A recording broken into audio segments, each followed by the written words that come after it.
Okay, our today's topic is MMS, Multimedia Messages Servicing. I already told you the history of mobile computing. So during the, we can say after the World War II, they have started sending SMSs. So that initially only text messages were allowed to send from one mobile to other mobile. Even in the Nokia 3000 series has started that sending of messages services, SMS services. Later on, it has started sending images, videos, we can say pictures, sound. So these all are considered under the MMS, Multimedia Messaging Services. The Multimedia Messaging Services is a communication technology. It is developed by the third generation partnership project. It allows user to extend the multimedia communication between the mobile devices. To send or receive an MMS message, the phone makes a GPRS connection. It then usually connects to the MMSC for the sending and receiving messages through the WAP proxy or gateway. Okay, so what simple SMS was doing, it was using, we can say, internet network GPRS for sending and receiving the messages. Whenever we want to call somebody, we were using that GSM architecture. But for internet, we are using the GPRS architecture. So same way, the GPRS mode, GPRS architecture is going to use by this MMS. So you can see here, you from one phone to another phone, you are sending the SMS and MMS. So this picture image shows the MMS and the text image shows SMS sent by a sender in one mobile to other mobile. So this kind of text is known as a, I can say, SMS, and these images are known as a MMS. This is one another use of MMS. You can click the photo and then that photo as a MMS you can send to someone else in his mobile. So how it will actually service is, originator will going to address a message. Mobile device contains information about the multimedia message service center and initialize the connection and send the message. Then this service center will going to accept the message and that message sent to the message for the receiver. The receiver gets the information about the message from the multimedia message service center. Receiver can decide when to get the message. MMS message uh, in sent to the user, received acknowledged by the message. MMSC inform the originator that the message was delivered. The same number you are using for calling, the same MSIDN number you are using for sending the MMS. Sometimes you are even getting the reply that this message has sent. You will going to get to know that this message was delivered. An extension to the short message service, MMS defines a way to send and receive almost messages, wireless messages that include, I told you that it includes the image, audio, video clip along with the text or in addition to text. When technology has been fully developed, it will support the transmission of streaming videos. A common current application of MMS messaging is a picture messaging, the use of camera phones to take the photos for immediate delivery of a mobile receipt list. Other possibilities include animation, graphics, presentation of stock quotes, sports news, weather reports. So these are the extra services later on added with the SMS. You can even directly capture from the phone photos and you can send. Even animation is also possible. There are two important standards that is defined by the MMS technology. One is published by 3GPP and the other series of MMS specification published by the we can say Open Mobile Standard. What this protocol define, when MMS is discussed, we will often heard details about the different MMS related protocols. There are MM1, MM3, MM4 and MM7. These are the MMS related protocols. MM1 is the protocol that is used between the mobile device and MMSC messaging service. Define how mobile phones send and receive the messages through the mobile messaging service center. So it just defined that how this communication between happens, mobile device and the server. Now MM3 is the protocol that is used between the multimedia message serving center and the other messaging system. It is not so much a protocol as much as the definition of the requirement for now, and MMSC must be able to incorporate with the other messaging system. In real world, this is primarily done by the SMTP or email protocol. So for SMS we are using different protocol, and here for MMS we are using different protocol. I can see that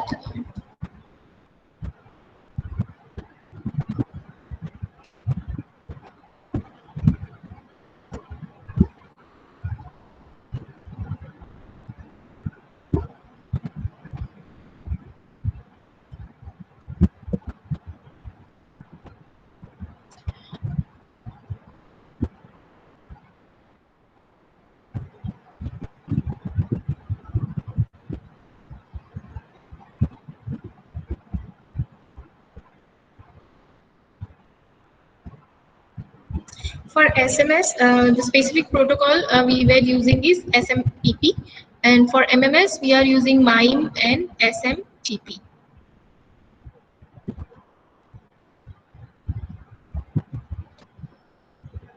MP will be able to incorporate the other messaging that is used to interconnect the MMSC. It is an SMTP based protocol with additional header defined. Then MM7 will come is a protocol that is used to allow the value added service VAP application to send and receive the MMS. So these are the various protocols which are having various services. So you can see that for MM1, it was just keeping track of the how messages are sending. MM3 has started using email protocol SMTP.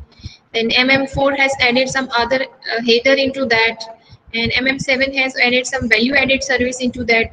We are sending everything in form of packets.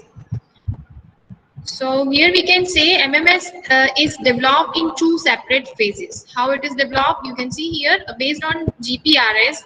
The currently available MMS is similar to a brief PowerPoint presentation, and the second phase of MMS will be required the 3G network to enable the streaming video. So there are the two type of MMS. Simply initially we were just sending the text or photos, or it was black and white form. So it was just like we can say PowerPoint presentation we are seeing, that is a steady slide. But here now we are using 3G network. Using that you can even send the videos. You can see the streaming of the videos. So it is having, again we can say, two part. Now how it is going to work? The sending phone initiate the data connection that provide the TCP/IP network connectivity. Usually it uses, I told you that it is using GPRS, not only GSM, because it is using even sometimes internet because of the streaming video and all these things. So sending phone perform the HTTP post to multimedia switching center of the MMS message, encoding the MMS encapsulation format as defined by the Open Mobile Alliances. The encoded MMS message include all the content of MMS message as well as the header information, including the list of intended recipient for the message. So if I want to send some letter to somebody, then I need a source address and destination address, right? Same way, whenever you want to send MMS to one person or a group of person, you need some information related to the destination or the receiver side. You need that particular mobile number of or a group address or the single number of a single person. So MMS receive the MMS message submission and validate the message sender. What's this mobile switching center will do? Multimedia message switching center will do. It store the content of the MMS message and make it available as a dynamically generated URL link. Generate the MMS notification message. It's sent via the WAP push over the SMS to the message recipient. This MMS notification contains the URL pointer to dynamically generate MMS content. Okay, now tell me what is the meaning of push and pop message. When I explained you SMS, at that time I told you what is the difference between the push and pop message. Can anyone explain me what are the difference between the push and pop messages, when we are using push message and when we are using pop message? Anyone? Do you remember push and pop messages?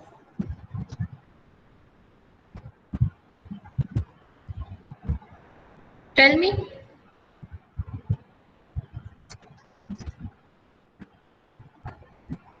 Tell me, what is the difference between push and pop? I explained you already when I was explaining SMS.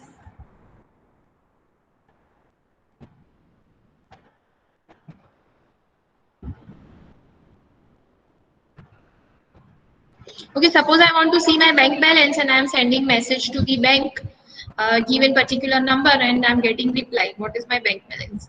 Is it push or pop? Under which category I can consider this, push or pop?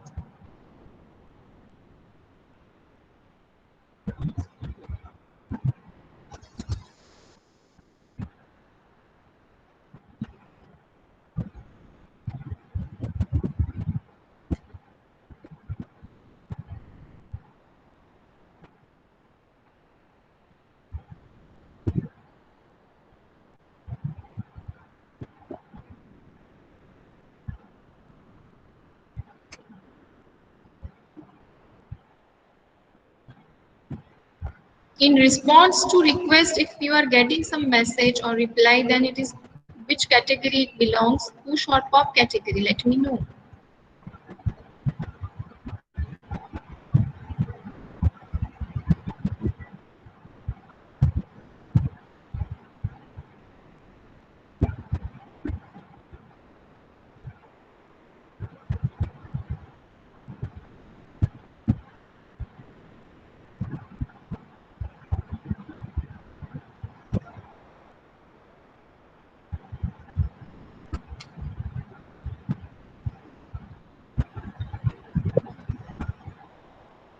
Okay, that will come under the I can say pop category. So whenever you are requesting something and you will get the reply, that will come under the pop category. And suppose there is some advertisement coming to your phone without requesting anything, that it will come under the push messages. Something come from the government side, something come from the some marketing agencies and all these things. So they are pushing their messages into your mobile. This will come under the push messages. So what is MMS stores the content of MMS messages that makes available as a dynamically generated URL link. MMSC generate an MMS notification messages which is sent via the WAP push over the SMS to the message recipients. The MMS notification message contain URL pointer to the dynamically generated MMS content. The recipient receives the MMS notification message. It then initiates a data connection that provided TCP/IP network connectivity, usually over the GPRS. The phone perform HTTP get to retrieve the MMS message contain URL from the multimedia message switching center. So this is the multimedia message service center, sorry, which is going to store the information, and then it will going to push the messages to the group of receptionists or single receptionist as per the given instruction to that particular thing. So what are the, we can say, advantages and disadvantages of multimedia messages? So first we will see the advantages. MMS support the, we can say, image, video and audio. MMS can include the photos, videos recorded on your phone or media added to your phone from the computer. On some phone, you can use emoji icons via the MMS.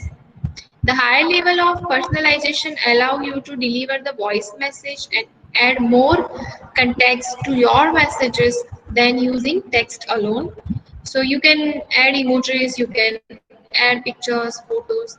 SMS is having some limitation. You can send up to 160 characters, including space, but MMS tech doesn't have any limitation. It will allow you not to even, we can say, send simple messages, but you can even add some colors, you can even add some styles, you can format your text. Longer messages it will also allow. There is no set of character limits for MMS. uh, you can apply through your phone or send through your phone. What are the disadvantages? MMS created by one brand phone may not be capable with the other brand of the phone's capability. Some phones may be configured poorly, leading to the failure of MMS delivery. Because of larger amount of transferring of MMS different networks, sending to a group of customers can be slow.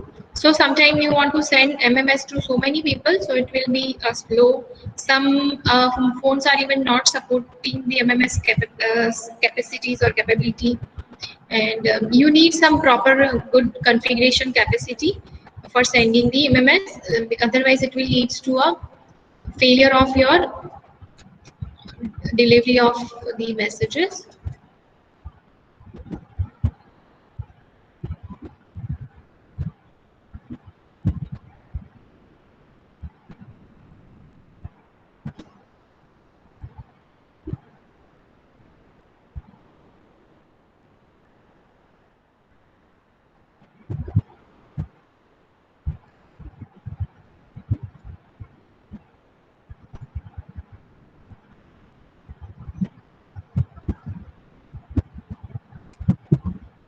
Now today I'm going to explain you only MMS. I have to explain you IPv6, but that I'll explain in next lecture. So you can type your attendance and you can leave. I'm sending you the PPT of MMS because we are already completed. We have so many completed. We can say